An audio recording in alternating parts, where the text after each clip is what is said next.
Bueno, en Hebreos capítulo 9, como veníamos viendo, voy a leer los primeros versículos ya vistos. Dice: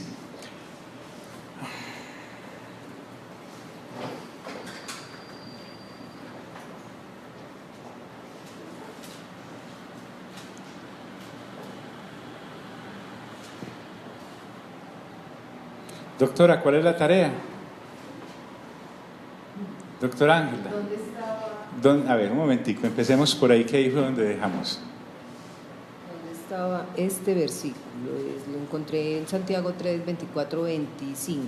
Ay, espera, un momentico, ¿si era Santiago? Sí.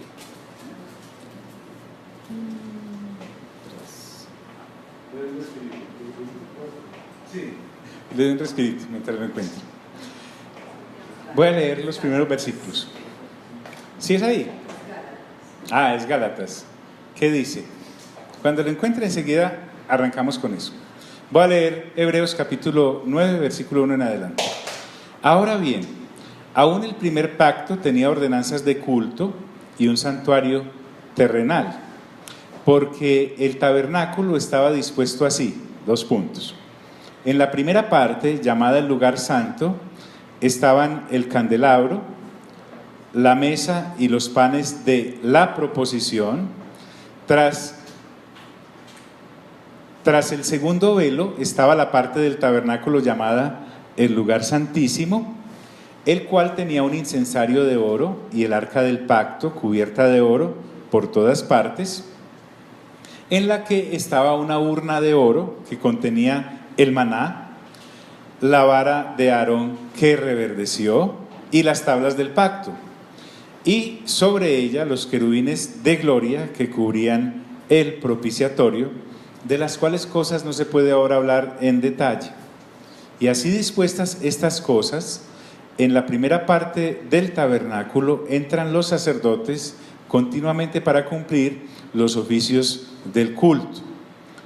Pero en la segunda parte, solo el sumo sacerdote una vez al año, no sin sangre, la cual ofrece por sí mismo y por los pecados de ignorancia del pueblo, dando el Espíritu Santo a entender con esto que aún no se había manifestado el camino al lugar santísimo, entre tanto que la primera parte del tabernáculo estuviese en pie, lo cual es símbolo para el tiempo presente.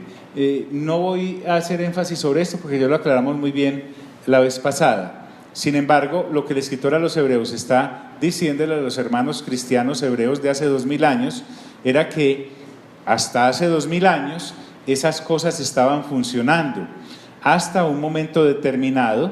Cuando se refiere al tiempo presente era hace 2000 años, que fue la manifestación del Señor Jesucristo, porque siempre, al menos en el tabernáculo terrenal, el lugar santísimo estuvo cerrado hasta que el Señor Jesús muere y resucita, porque todo lo que se hacía en ese tabernáculo era un símbolo, y además como símbolo tenía una característica, y era que todas esas ofrendas que se presentaban y todos esos sacrificios no podían hacer perfecto en su conciencia al que ofrecía o practicaba ese culto.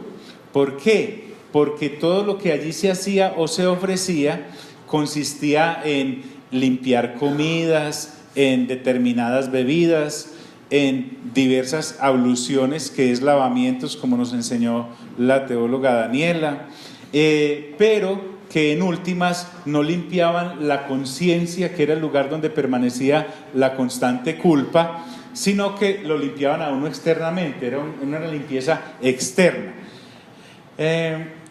Lo que ahora este escritor nos quiere recordar, porque para eso es este capítulo, acompañen por favor a Levítico capítulo 8, es que la sangre que el Señor Jesús va a ofrecer, que es la de Él mismo, es un mejor sacrificio que el de todos esos animalitos que se llevaban allá, porque al fin y al cabo esa era sangre animal y era sangre limitada, era una sangre que no tenía la perfección que ahora ha sido entregada en la persona de Cristo Jesús, porque es la propia sangre del Señor, del Dios hecho hombre.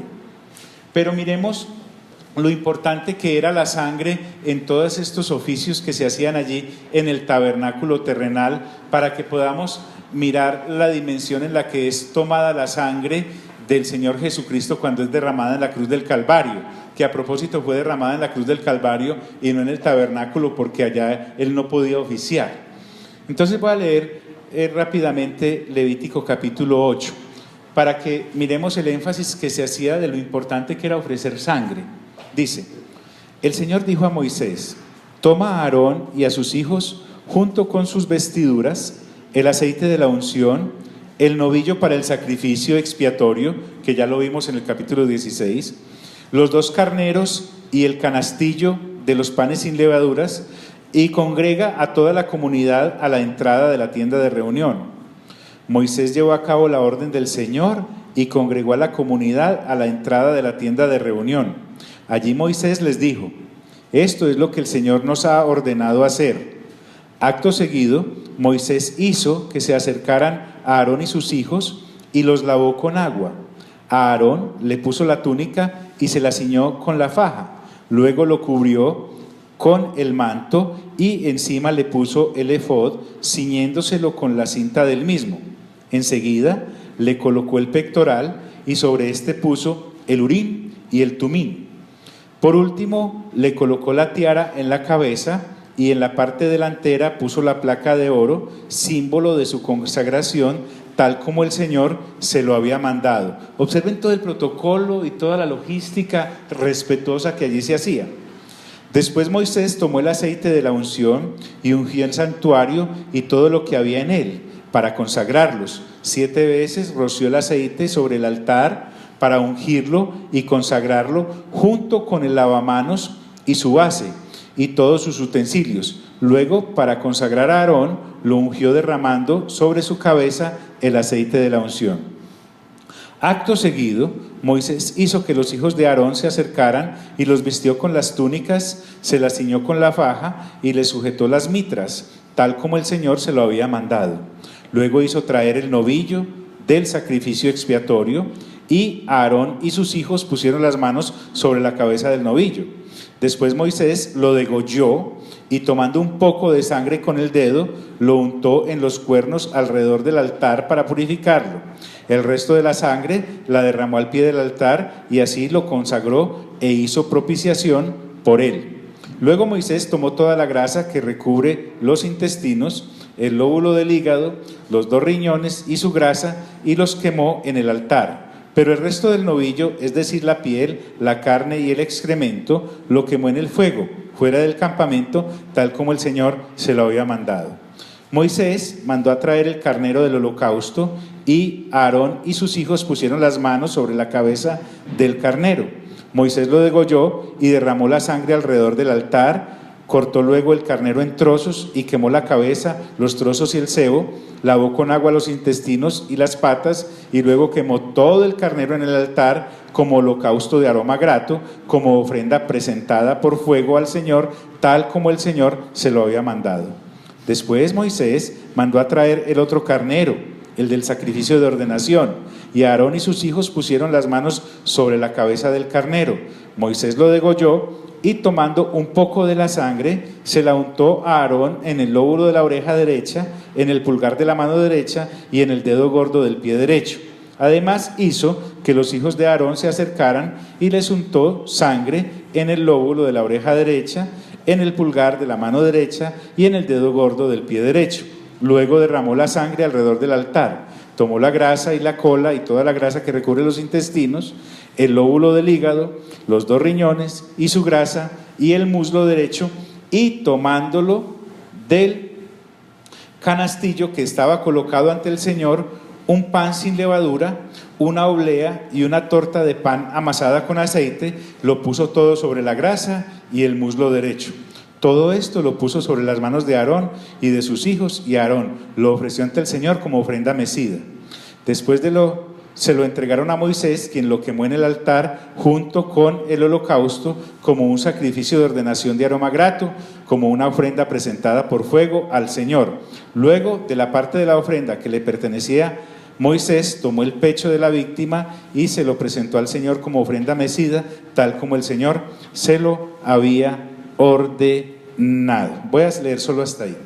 Lo que queremos ahí enfatizar es la importancia de la sangre aún en el sistema derogado. Casi nada se podía hacer sin sangre, todo se purificaba con sangre. En la dedicatoria del tabernáculo, inclusive antes de ser erigido, él tomó el libro del pacto y también lo roció con sangre. Hay sangre por todo Levítico. Siga la sangre en Levítico y va a encontrar el significado de por qué había que hacer derramamiento de sangre para poder hacer la expiación.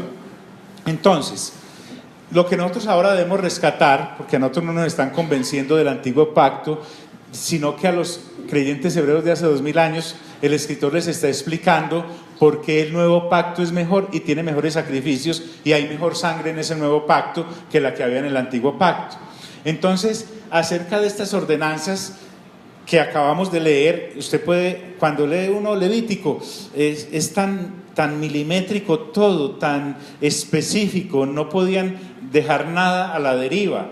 Todas esas ordenanzas, con todos esos sacrificios, con toda esa pompa, con todo ese respeto, solo lograban limpiar la parte externa del ser humano.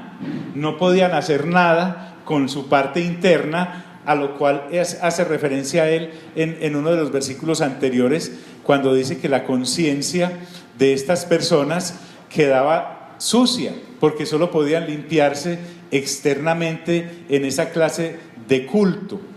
Entonces, cuando dice que eso solo consistía en comidas y bebidas y diversas abluciones y de ordenanzas acerca de la carne, se refiere a que la limpieza era solo externa y limitada. Limpiaba por fuera, pero no penetraba el alma, que era lo que teníamos que cambiar. Y ahí es donde nos muestra que ese sistema era un ayo, era un criado que el Padre Celestial había utilizado para el tiempo en que se iban a reformar todas esas cosas.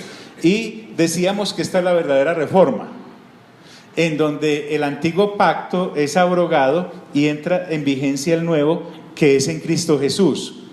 Entonces, también quiero recordarles que trasladémonos a hace 2000 años. No existía la manifestación religiosa en la que usted y yo nacimos, sino que estábamos en la relación que Dios tenía a través del primer pacto aarónico y del tabernáculo mosaico, y ahora quiere derogar ese pacto y lo deroga con un sacerdocio mejor, con una ley mejor y con una sangre mejor y con un sacrificio mejor, dejando sin vigencia lo antiguo y colocando en vigencia lo nuevo.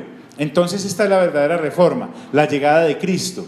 Nunca se pretendió con el antiguo pacto otra cosa y hacerlo perpetuo, porque el antiguo pacto se define en tiempo pasado, era y fue. La ley obviamente era buena porque Dios la había dado, pero había sido dada para demostrarle al hombre lo pecaminoso que era por haber nacido bajo pecado y los pecados que cometía, y no podía hacerlos perfectos porque esa clase de sacrificios no perfeccionaban al hombre caído ni le daban una nueva naturaleza. Su naturaleza seguía siendo caída, solo que aplacaba la ira de Dios con esos sacrificios a través de la sangre que era presentada, y medio calmaba al ser humano, pero no le daba una relación perfecta con Dios. Por eso él dice: pero estando ya presente Cristo, una vez Cristo hace su aparición, que es sumo sacerdote de los bienes venideros, porque Aarón y toda su descendencia eran sumos sacerdotes de los bienes ya pasados. En su función como sumo sacerdote, el Señor trae unos bienes que no son temporales, sino que son eternos, completamente eternos. Mire que el Señor Jesús, de entrada, aún sin ser sacrificado, viene a ofrecer vida eterna para que todo aquel que en él crea no se pierda, sino que tenga ¿qué? Vida eterna. Entonces, y además no viene con una sangre ajena, limitada, de animales, sino que viene con la suya propia. Y no es una sangre caída, sino que es una sangre completamente perfecta, porque mi buen Señor Jesús no nace bajo ¿qué? y viene a representar otro sumo sacerdocio que ya lo aclaramos, según el orden de Melquisedec, que nada tiene que ver con el de Aarón, porque a propósito Aarón viene de la tribu de Leví, donde vienen todos los sacerdotes y todos los levitas, pero el Señor Jesús en su carne viene de la tribu de Judá, de donde nunca Moisés habló acerca del sacerdocio ejercido en el tabernáculo en la tribu de Leví. Entonces está claro, ese sumo sacerdote es de bienes venideros y nos habla además de que hay un tabernáculo más amplio, por el más amplio y más perfecto tabernáculo. Recuérdenme, lo que había copiado Moisés, ¿era lo original o eran sombras? Eran sombras. Pero el Señor Jesús no ministra en ese tabernáculo de sombras, sino que Él ministra en el tabernáculo original. Hasta el lugar de sacrificio cambia, hasta el lugar de ministración cambia. No tiene nada que ver con esos ladrillos que había hace 2000 años levantados en la época en que el Señor Jesús llega, ni tiene que ver con la tienda que se levantó cuando Moisés y que durante mucho tiempo estuvo al servicio de los israelitas. Ese mismo lugar cambia, es más amplio y además no habla de que sea más perfecto porque después de otro haya otra perfección, sino que en sí ese tabernáculo donde el Señor ministra es perfecto.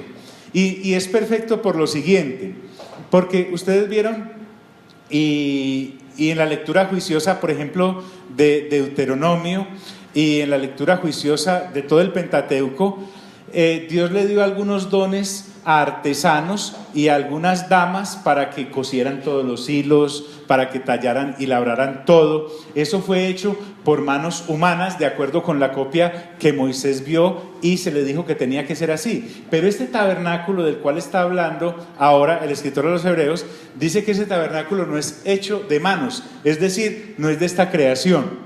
No lo hicieron seres humanos, ni lo levantaron seres humanos. Si usted y yo, con la lectura juiciosa que tenemos ahora de Apocalipsis, vemos con la facilidad que Juan, cuando habla del tercer cielo, dice que el cielo fue abierto y vio el templo de Dios, vio el tabernáculo de Dios, inclusive el arca de Dios, todas esas cosas. Entonces este tabernáculo, aclaración, nuevamente, esta carta está siendo escrita para creyentes ya cristianos, que eran judíos, sí, pero ya eran cristianos, que tenían el peligro de deslizarse y volver al antiguo pacto que ya estaba derogado. Esta carta es escrita para que ellos se afiancen en el nuevo pacto y les está explicando algo que él llama alimento sólido, al cual ellos no habían podido accesar porque se habían quedado en las 6 cositas del capítulo 6 que ya vimos con amplia exposición. Entonces, en cuanto a construcción, en cuanto a ubicación y en cuanto a origen, este tabernáculo o templo en el cual el Señor Jesús ministra no es de esta creación. Además, no es visible, no es material, es indestructible, no se deteriora, es eterno, está en la misma presencia de Dios. Cabe anotar acá también que podemos decir que ahora, ¿cuál es la casa de Dios? Nosotros. Pablo le dice a Timoteo, todo esto te lo estoy escribiendo, por ejemplo, llamar la atención, colocar ministros, etcétera, es para que te sepas comportar en la casa de Dios. La carta a los Hebreos también habla de la casa de Dios. La casa de Dios es la casa donde Dios vive, la original, donde siempre ha estado. Eso que desciende con ciudad y todo en el gran trasteo, cuando venga la nueva Jerusalén, se está refiriendo a eso. Ya este escritor a los Hebreos habla sin tapujos. Él ya puede sin temor a ser apedreado o muerto, a no ser por los religiosos que todavía querían seguir funcionando en ese antiguo pacto, como decías ahora, cuando Esteban lo mataron estas personas que no querían reconocer el nuevo pacto, de manera que podía morir, sí, como acabamos de leer ahí en Apocalipsis, en una de las congregaciones que dice, sé fiel hasta la muerte, pero realmente Dios no era el que estaba bravo, sino una serie de personas religiosas que no habían nacido de nuevo y no querían entender que Dios había cambiado de pacto. O sea que cuando uno cree de esta manera y deposita su confianza en esta forma en que Dios ha decretado comunicarse con la humanidad en Cristo Jesús, así se muera uno, tranquilo que no se pierde, porque Dios sí lo tiene todo claro. Tal vez el religioso de turno no, pero el Señor sí, para Él está todo claro.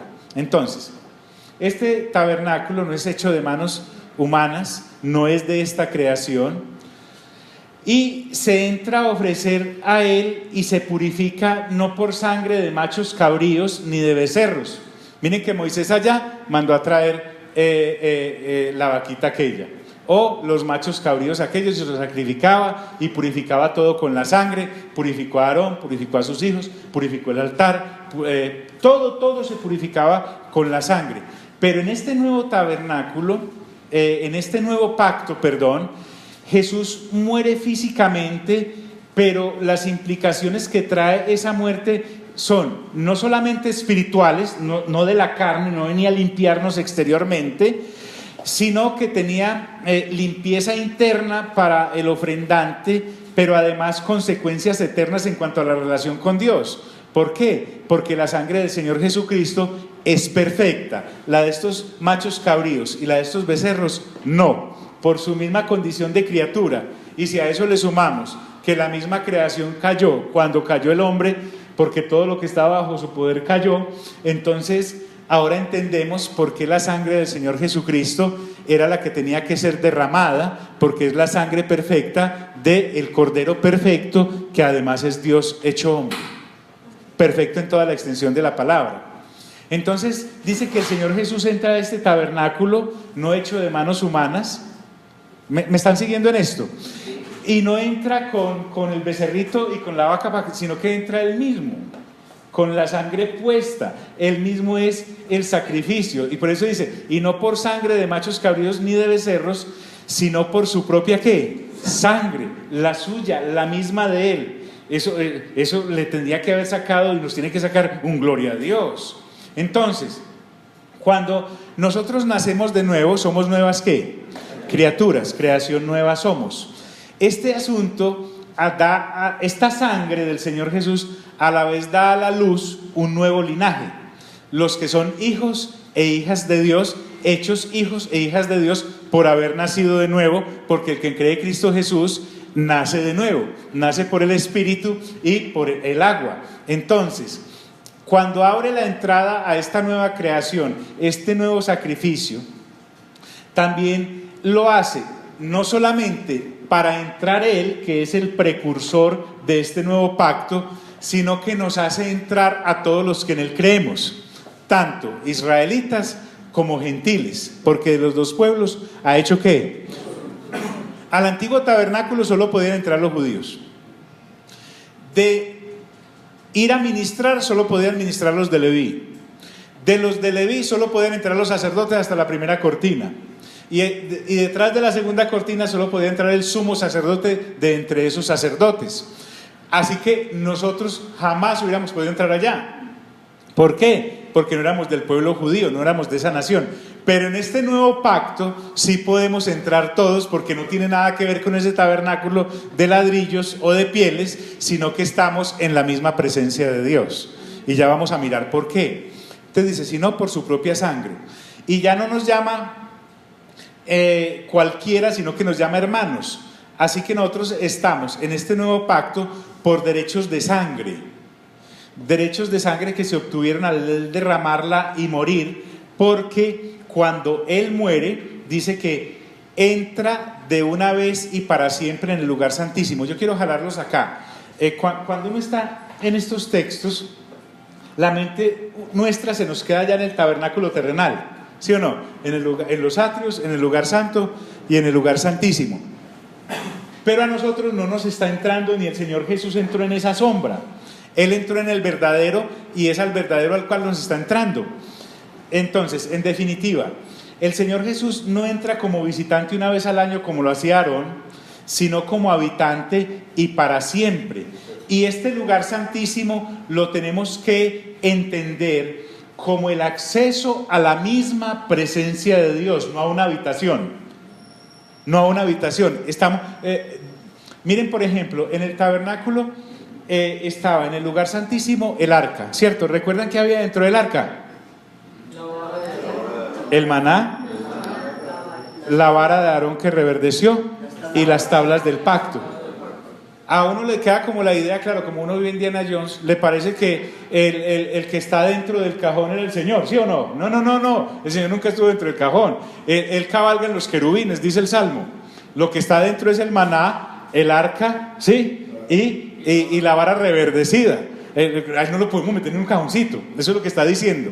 Pero cuando el Señor Jesús entra a este mejor tabernáculo no hecho de esta creación, nos entra es a la misma presencia de Dios. Es impresionante. Entonces, al estar en la presencia de Dios, es no para volver a salir, porque además Aarón o sus descendientes entraban con un terror allá porque no sabían si se iban a morir.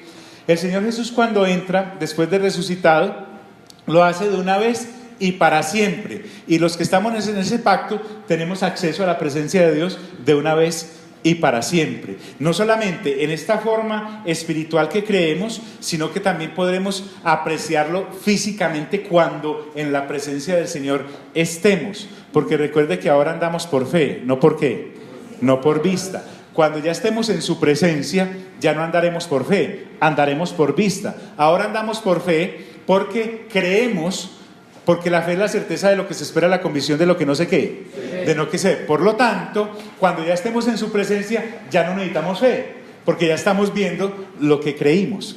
Entonces entra de una vez y para siempre al lugar santísimo y obtiene algo que se llama, según este escritor, si voy muy rápido me dicen, y entra obteniendo una eterna redención. Nuevamente, Aarón entraba una vez cada año, el sumo sacerdote entraba una vez cada año a ofrecer por sus propios pecados y por los de los demás, y cada año lo mismo, y cada año lo mismo, hasta hace 2000 años que el Señor Jesús entra y coloca en vigencia el nuevo pacto. Así que la redención, si lo podemos llamar así, que daba el antiguo pacto era temporal, anual, pero esta redención que tenemos en Cristo Jesús es ¿qué? Eterna. Porque la sangre que Aarón ofrecía era una sangre limitada, pero la sangre que el Señor Jesús ofrece es una sangre perfecta.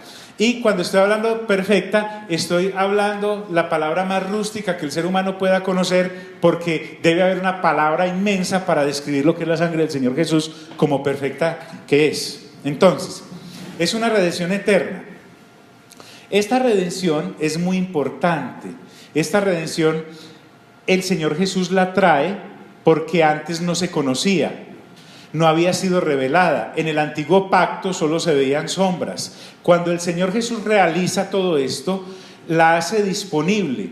Y al entrar el Señor Jesús en ese tabernáculo eterno no hecho por manos de hombres, la hace disponible para toda la humanidad. Por eso dice que habiendo obtenido eterna redención, es decir, durante todas las generaciones, todo aquel que en Cristo, por eso dice el Señor, cada vez que coman de este pan y beban de esta copa, ¿la muerte de quién? ¿La muerte de quién anuncian? Hasta que el ¿qué? O sea, el sacrificio está vigente y es permanente. A él no hay que sacrificarlo ni en cada rito, ni en cada servicio, ni una vez especial al año, nada de eso. Eso ya pasó, fue archivado, obtiene eterna redención. Y ahora, como él les está explicando a Hebreos, les dice: porque si la sangre de los toros y de los machos cabríos, pues sí, en esa sangre se lograban algunos beneficios. Era de pronto aplacar la ira de Dios durante un año, era aplacar mi conciencia durante determinado tiempo, pero había que hacer memoria de eso cada vez.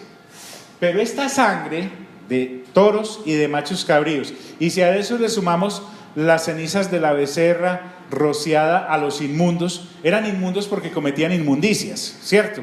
Entonces, con esas cenizas mezclada con agua, que ya lo vimos en la charla anterior, y que leímos el capítulo 16 de Levítico y otro por allá de Números, el 19 me parece, esta sangre, pues sí, uno la ministraba, pero a esos inmundos que cometían inmundicias, de pronto se limpiaba exteriormente, pero uno seguía siendo ¿qué? Inmundo, porque por haber nacido bajo pecado seguía cometiendo ¿qué? Bien, esas cenizas de esa becerra rociada a los inmundos y la sangre de aquellos santificaban para la purificación de la carne. no me puedo cansar de repetir esto, como nos lo hace el escritor, lograban una pureza exterior del cuerpo. Además era para un pueblo, los israelitas, los gentiles no tenían nada que ver ahí. Era para una nación como tal, pero no era en sí la sangre lo que los limpiaba, sino el acto de arrepentimiento que hacían para intentar obedecer y adorar a Dios. Pero todo quedaba limitado a algo externo, porque solo purificaba lo externo. Como está comparando el antiguo pacto con el nuevo, ahora se pasa del antiguo al nuevo. Él vive haciendo esto para mostrarnos qué es la gran diferencia entre lo uno y lo otro.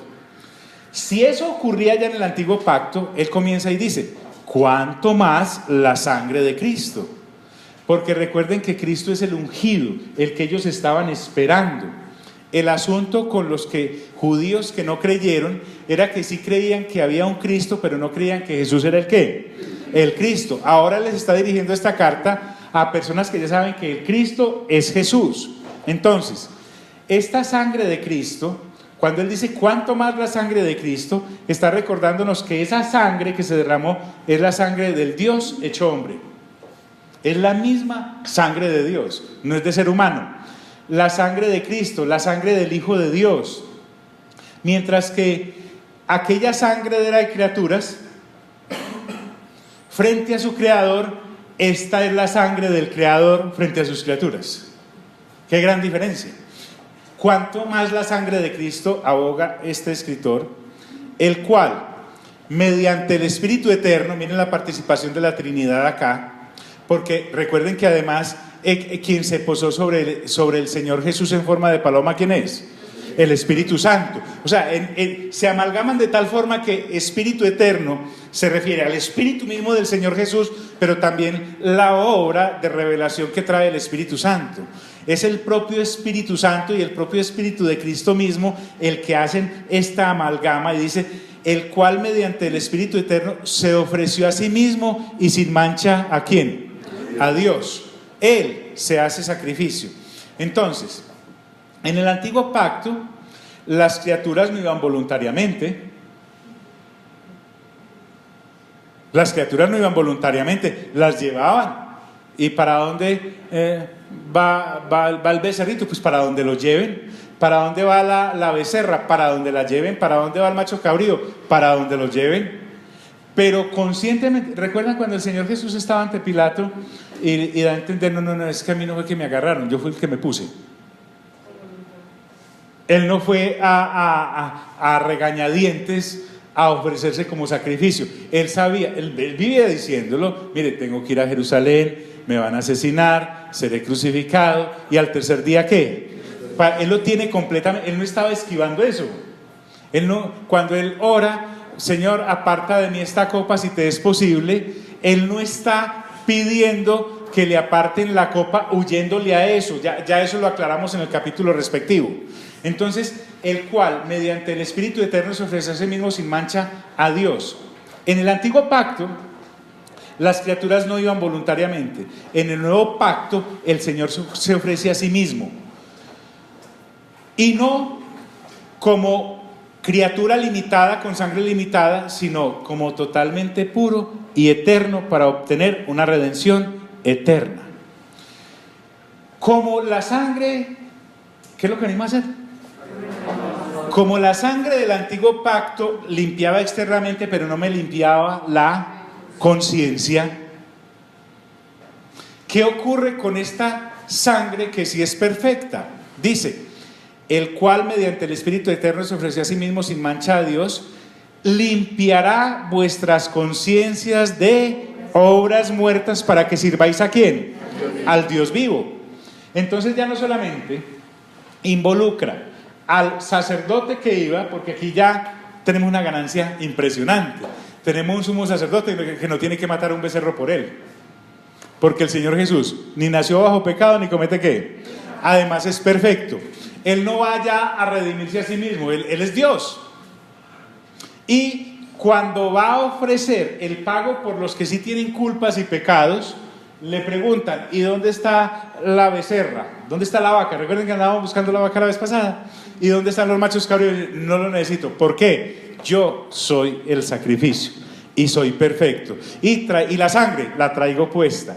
Me tienen que matar para poderla derramar. Y esa sangre va a ser suficiente para ti, amado Padre.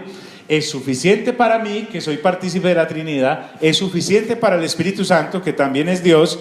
Y es suficiente para los que vengo a representar, porque si es suficiente para nosotros tres, tiene que ser suficiente para cualquiera. Entonces limpiará vuestras conciencias de obras muertas para que sirváis al Dios vivo. Recuerden cuando dice allá Pablo en el Romanos capítulo 12, que presentemos nuestro cuerpo en sacrificio, si es en el 12 o en el 6, ya no me acuerdo, que presentemos nuestros cuerpos en sacrificio vivo, agradable y perfecto a Dios, que es nuestro culto ¿qué? Racional, de conciencia limpia. Eso es lo que quiere decir ahí. En el antiguo pacto entonces se realizaba un rito exterior, pero que no afectaba la conciencia, porque la sangre de aquellos animales no lograba limpiar la conciencia. En el nuevo pacto, miren, les aconsejaría que hagan lo que yo hago. Después de hablar esto, vuelvo y lo escucho y lo escucho y lo escucho, y encuentro una cantidad de cosas que sinceramente con pararme acá o sentarme allá, no tengo, hay cosas ahí que hay que seguir esculcando.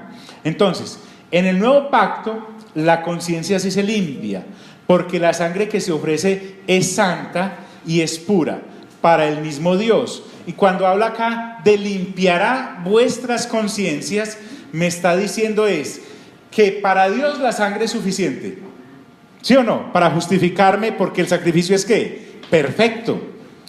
Entonces yo me tengo que apropiar de ese argumento, de esa idea que es suficiente para Dios y ¡chum!, aplicármela a mí mismo.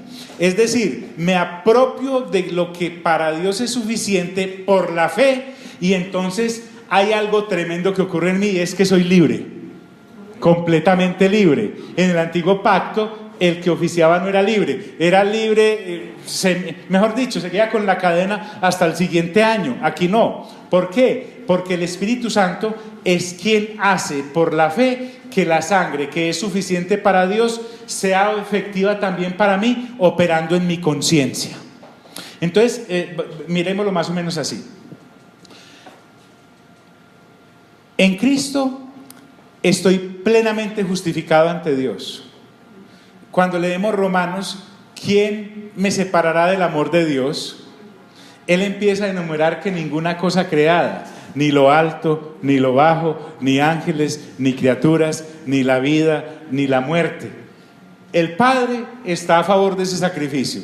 El Hijo es el que lo efectúa y el Espíritu Santo es el que lo revela. Entonces por eso dice, ¿quién me separará del amor de Dios que es en Cristo Jesús, Señor nuestro? Nada ni nadie. El asunto con la religión que quiere llegar a Dios sin este sacrificio es que siempre va a vivir bajo el asunto de la culpa. Cuando una persona no tiene claro esto, entonces siempre va a estar acusándose y siempre va a estar acusando. Es como si viviera en el antiguo pacto de Moisés, porque la ley de Moisés era para mostrar que el hombre había nacido bajo pecado y que cometía ¿qué? Y la paga de esos pecados conscientes es la ¿qué? La muerte. Entonces, si yo no tengo claro esto, a pesar de haber creído en Cristo Jesús intelectualmente, si conscientemente no tengo claro que estoy en un nuevo pacto, voy a vivir condenado y para condenar. Vivo en un ministerio, digámoslo así, de condenación. Pero el Espíritu Santo es el que hace la obra y efectiva de esa sangre, que es efectiva de suyo, pero me es revelada. Por eso dice, limpiará vuestras conciencias de obras muertas para que sirváis ¿a quién? ¿A quién? Al Dios vivo. Cuando habla del Dios vivo, dice, así que por eso el Señor Jesús, el Cristo, el Cordero de Dios, este sumo sacerdote, es mediador ¿de qué? De un nuevo pacto. ¿Por qué? Porque en este nuevo pacto se redimen todas las transgresiones que estaban vigentes en el antiguo pacto. Hay un pago completo y total.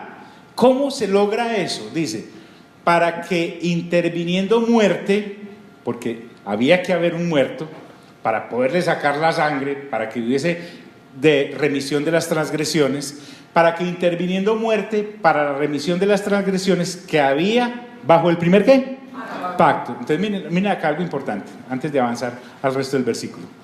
Se termina por completo con aquello que el antiguo pacto no podía hacer, y va más allá, se ofrece vida a los que realmente merecían muerte. El antiguo pacto ofrecía muerte a los que merecían la muerte, pero en el nuevo pacto lo interesante es que se ofrece vida y vida eterna a los que muerte merecían. Eso se llama misericordia y gracia. En el antiguo pacto ni misericordia ni gracia había. Por eso lo peligroso de uno permanecer allá, le está diciendo este escritor hebreo a esos creyentes hebreos. Se ofrece vida a los que merecen muerte, incluyendo, oiga pues, porque recuerde que en el antiguo pacto se ofrecían sacrificios por aquellos que habían sido transgresores por ignorancia. Pero en este nuevo pacto se ofrece vida inclusive a aquellos que pecaron voluntariamente. O sea, no estamos hablando del individuo que talando el árbol con el hacha mató al vecino. Aquí estamos hablando del Caín mismo que mató a Abel. Conscientemente lo invitó a pasear porque lo iba a matar. En este pacto el Padre dice, en el sacrificio perfecto dice, hasta para eso alcanza esta sangre, para el que conscientemente pecó, voluntariamente lo hizo, para que y eso es lo que quiere decir esto, para que interviniendo muerte para la remisión de las transgresiones que había en el primer pacto, los llamados reciban la promesa de la herencia ¿qué? Eterna. Ojo acá, los llamados, ¿quiénes son? Son las personas que nacieron de nuevo. Ahora sí, tanto gentiles como hebreas. E incluye, miren lo suficiente de este pacto, tanto a los pecadores por ignorancia como a los intencionales. La herencia es para todos los llamados. Ya aclaramos lo de el malentendido de la predestinación y todas esas cosas que los Gutiérrez sí y los López no se está refiriendo a eso. Está diciendo que todo aquel que en Cristo Jesús crea es un llamado y se hace acreedor, digámoslo así, a todos los beneficios de esta herencia eterna que hay para esos llamados por creer en Cristo Jesús. Entonces, el antiguo pacto no traía herencia eterna, el nuevo pacto sí trae herencia eterna. Y es una herencia que va más allá de lo terrenal. Recuerden que los judíos en el primer pacto viven preguntándolo en todo el Nuevo Testamento, inclusive, ¿cuándo restaurarás el reino de Israel? Para nosotros, los que ya creemos en Cristo Jesús, de ambas naciones, de ambos pueblos, es muy claro que el reino es otra cosa, no tiene que ver con la restauración de un gobierno, de una nación a nivel financiero, de una nación a nivel político, sino que como nación, porque de las dos naciones ha hecho una, implica, escuche bien, mientras que aún en el antiguo pacto se conservaba, usemos una palabra, una ambición terrenal, en este nuevo pacto se tiene que renunciar a todo lo terrenal, porque el nuevo pacto no suministra nada temporal, todo lo que suministra es eterno. Eso es un patrimonio más grande que cualquiera. ¿Por qué? Porque en el antiguo pacto se conservaba la idea de vamos a ser restaurados como nación, por ejemplo, vamos a ser restaurados como gobierno. Ah, sí, nos van a quitar de encima esta bota romana, esta sandalia romana, nos van a quitar todas estas cosas de... No, aquí el Señor dice que todo lo de Él es eterno, y cuando la próxima vez que pase en su lectura juiciosa por el Nuevo Testamento, observe que todo lo que mi buen Señor Jesús ofrece es eterno, nada es de acá. Habrá y algunas cosas que indudablemente gozaremos de ellas mientras estamos acá, pero ese no es el énfasis. El énfasis está en la eternidad y no es escapismo, porque escapismo es querer huir de la realidad. No, esto se llama fe. Fe es querer llegar a la realidad, es algo muy distinto. En ese orden de idea, los llamados reciben la promesa de la herencia eterna, que incluye la vida eterna. Una parte de la herencia eterna es la vida eterna, hay muchas otras cosas. Se ve que confiaba en darse a entender también como jurista, porque recuerden que Roma es la cuna de todo principio jurídico. Entonces, él les muestra algo desde el punto de vista legal, porque donde hay testamento, ¿cuántos conocen testamento? ¿Sí? Bueno, pues algunos, pues yo he visto en películas, ¿cierto? Porque no nos alcanzaron a dejar nada algunos, pero sí vamos a dejar. Porque donde hay testamento, ¿qué es lo que hace válido el testamento? ¿Qué? Que se muere el testador mientras esté vivo. Por eso es que es tan dura la cosa ya con el hijo que le dice: papá, deme lo que es mío. Pues lo mató en vida. Más noble el papá que se lo entrega. Entonces dice, porque donde hay testamento es necesario que intervenga ¿qué? ¿Muerte de qué? Claro. Entonces miren qué tan bonito esto. Cristo nuestro Señor debía morir sacerdotal y legalmente para poder hacer efectiva la herencia eterna a los que fueran hijos e hijas de Dios en este nuevo pacto.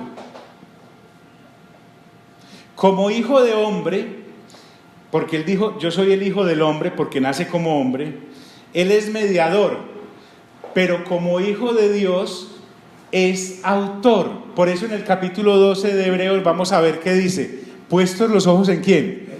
¿En quién? En Jesús. ¿Qué dice? Autor y ¿qué? Y consumador de la fe. O sea, él es el alfa y él es la omega. En él principia y en él termina. Porque donde hay testamento es necesario que intervenga muerte del testador. ¿Qué es lo que valía el testamento? Pues la muerte, porque el testamento con la muerte se confirma, ya que no es válido en que entre tanto el testador esté ¿qué? Vivo. Y esto es tan válido tanto en derecho romano, como es lo que está haciendo acá el escritor a los hebreos, como en el mismo derecho mosaico, porque él está exponiendo a los hebreos el antiguo pacto y el nuevo, y como aquí en la actualidad, porque así ocurre cuando hay testamento y cuando hay testador. Para poder hacer efectivo el testamento, se tiene que morir el que lo suscribió. Leímos el asunto de Levítico capítulo 8, para que viéramos la importancia de la sangre. Si usted inclusive lee en su casa Levítico capítulo 17, o de pronto empezamos leyendo capítulo 17 la próxima vez de Levítico, se va a encontrar la importancia que se le daba a la sangre. Como él está pasando del antiguo pacto al nuevo para explicarle lo grandioso del nuevo a aquellos creyentes hebreos en Cristo, les dice, basado en lo anterior, de donde ni aún el primer pacto, el de Aarón, el de Moisés, fue instituido sin qué. Y para uno poderle sacar la sangre a aquellos machos cabríos y aquella becerra, aquellos animalitos, que había que hacer con ellos. Venga, los llevo allí a la sala para sacarle sangre y salen vivos de aquí. ¿Qué había que hacer? Los degollaba. Sacaba la sangre en un recipiente, de donde ni aún es tan serio esto que dice, ni aquello que era sombra, ese primer pacto fue instituido sin sangre, porque habiendo anunciado Moisés todos los mandamientos de la ley a todo el pueblo, porque Moisés fue el que anunció la ley, tomó la sangre de los becerros y de los machos cabríos con agua, lana, escarlata y hisopo, la brochita. Una vez muertos esos becerros y esos machos cabríos, le sacaba la sangre y rociaba, inclusive roció el mismo libro de la ley. Purifica. Y enseguida se dirige a todo el pueblo y lo rocía. Purifica el pueblo. Porque rocía no solamente el documento de la promesa, sino a los destinatarios de la promesa. Y estamos hablando del antiguo pacto. Por eso, cuando él expresa de esta manera, y nuevamente cuando dice, diciendo, recuerden que aquí él le está hablando a Hebreos, se los tiene que demostrar con el Antiguo Testamento, esto está en el Antiguo Testamento, diciendo, esta es la sangre del pacto que Dios ha mandado. Es decir, tiene que haber muerte para poder haber sangre. Y además de esto, roció también con la sangre el tabernáculo y todos los vasos del ministerio. Cuando levantaron la tienda, hizo lo mismo. Cuando levantaron el tabernáculo, hizo lo mismo. Cada cuchara, cada tenedor, cada utensilio era rociado con sangre. En el antiguo pacto, casi todo es purificado según la ley, con sangre. ¿Por qué? Porque era un símbolo de dar vida. Créanme, cuando se prohíbe en el Antiguo Testamento no comer alimentos con sangre o no derramar sangre, no estaba refiriendo a la morcilla, hombre. Se estaba refiriendo a que, créanme, se estaba refiriendo a que en la sangre está la vida. En la sangre está la vida. Cuando leamos Levítico 17 la próxima vez, nos vamos a dar cuenta del respeto que había por la sangre, por lo que significaba. Cuando se estaba rociando con la sangre de aquellos animales sacrificados, estaba significando hay vida, pero esa sangre era limitada y no daba la vida que el Señor Jesús puede dar. Entonces, cuando se purifican las cosas para ser consagradas, casi todo se purificaba en el antiguo pacto con sangre, en la ley. Y sin ese derramamiento de sangre no se hacía remisión de las culpas. ¿Por qué? Porque cuando la sangre caía sobre las personas era para redimirlas, porque esas personas necesitaban perdón, y ese perdón sobre aquellos que merecían la muerte solo se podía dar con algo que significaba vida. Por eso el hombre, miren, la importancia de la sangre del Señor Jesús es supremamente importante, porque es que el Señor Jesús nunca se tomó el pecado a la ligera. Cuando yo no entiendo la dimensión de la sangre del Señor Jesús, pecar para mí puede ser un deporte hasta fácil de practicar. Pero cuando me doy cuenta lo que implica en eso, y que yo que merecía la muerte, al darme su sangre, me está inyectando, es la vida y la vida eterna, hombre, yo ya miro con respecto a la situación. Pero eso lo vemos más adelantico. El hombre podrá ver el pecado a la ligera, pero Dios no. Por eso tendría que haber muerte. Entonces, cuando Dios exige y provee la sangre, en Cristo Jesús, eso es el verdadero ágape. Cuando yo dejo de obrar, lo que veíamos en Apocalipsis, cuando yo dejo de obrar en mi primer amor, así sea en Éfeso y guarde todas las cosas, es que habían olvidado esta cosa tan sustancial que realmente es la base de todo el asunto. El pecador no es el que pone la sangre, y los animales no podían dar una perfección, así que Dios decide proveer su propia sangre en Cristo Jesús al colocarlo a Él como el Cordero perfecto que quita ¿el qué? El pecado del mundo, porque sin derramamiento de sangre, sin previa muerte para extraer la vida, no hay vida sobre aquellos que merecían la muerte. ¿Sí me hago entender? Es fundamental esto, si no lo volvemos a explicar un poquito la próxima vez. Entonces, ¿por qué sangre? Dice, fue pues necesario que las figuras de las cosas celestiales fuesen purificadas así, claro, eran copias. Pero ahora lo que él quiere es comparar los dos pactos, pero sin apartar los ojos de Cristo. Aquellas cosas, esas vasijas, ese tabernáculo, fueron purificados con sangre y eran figuras y era un tabernáculo terrenal. Por lo tanto, en el nuevo pacto, porque va a ser la reconciliación completa entre Dios con la humanidad, debe darse sobre una base de una mejor sangre, y no había mejor sangre que la divina. Por lo tanto, eso es algo muy serio. La sangre que el Señor Jesús derrama en la cruz del Calvario no es un chiste, es la realidad y es el eje de este nuevo sacrificio. ¿Recuerdas tu pregunta? ¿Por qué no se hacen las cosas más fáciles? Claro, esas sombras eran una cantidad hasta de obstáculos, pero en Cristo Jesús no es que en tu pregunta iba implícito, no se podía hacer algo como más fácil. La palabra fácil no es ahí vulgar, sino más asequible, mejor.